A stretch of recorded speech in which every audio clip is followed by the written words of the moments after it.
सावंतवाडीत Car Craft तर्फे free AC checkup. Maruti Suzuki car सर्व्हिसिंगचा 20 वर्षांचा प्रदीर्घ अनुभव आता आपल्या सेवेसाठी सज्ज। आजच तुमची अपॉइंटमेंट बुक करा 9955 66 36 55 आणि 96 19 58 12 34। वैभववाडी तालुक्यातील भुईबावडा 10वी परीक्षा केंद्रावरील कॉपी प्रकरणात आता नवा ट्विस्ट समोर आलाय। या प्रकरणात गुन्हा दाखल झालेले 2 शिक्षक सध्या नॉट रिचेबल झालेत। त्यांचे मोबाईल बंद असल्याची माहिती समोर येते। त्यामुळे पोलिसांसमोर आता या दोन्ही शिक्षकांचा शोध घेण्याचं मोठं आव्हान उभं राहिलंय। दरम्यान हे शिक्षक सापडल्यानंतरच पुरवणी लिहून देणारी तिसरी व्यक्ती कोण, तसेच या प्रकरणाची व्याप्ती आणखीन किती मोठी आहे याचा उलगडा होण्याची शक्यता आहे।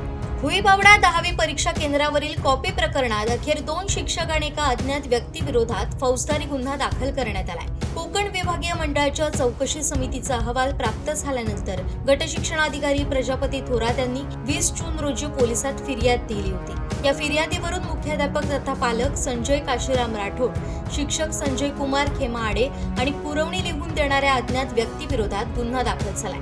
मात्र गुन्हा दाखल झाल्यानंतर पोलिसांनी चौकशीसाठी संपर्क साधण्याचा प्रयत्न केला असता दोन्ही शिक्षक उपलब्ध झाले नसल्याचं समोर आलंय। दोघांचेही मोबाईल बंद असून ते राहत असलेली घरेही बंद असल्याची माहिती आहे। त्यामुळे आता पोलिसांना त्यांचा शोध घ्यावा लागणार आहे। हे दोन्ही शिक्षक हाती लागल्यानंतरच पुरवणी लिहून देणारी व्यक्ती कोण होती, तसेच या प्रकरणामागे आणखीन कोणाचा सहभाग आहे का याचा तपास पुढे जाणार आहे।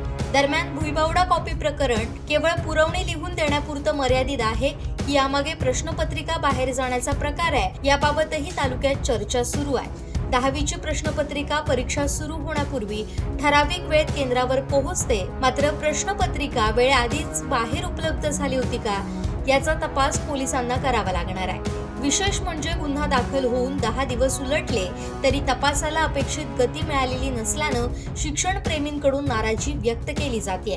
नॉट रिचेबल झालेल्या शिक्षकांना पोलीस कधी शोधून काढणार आणि या कॉपी प्रकरणाचा खरा सूत्रधार कोण याकडे आता सर्वांचं लक्ष लागलंय। श्रीधर साळुंखे, कोकण 7 लाईव्ह, वैभववाडी।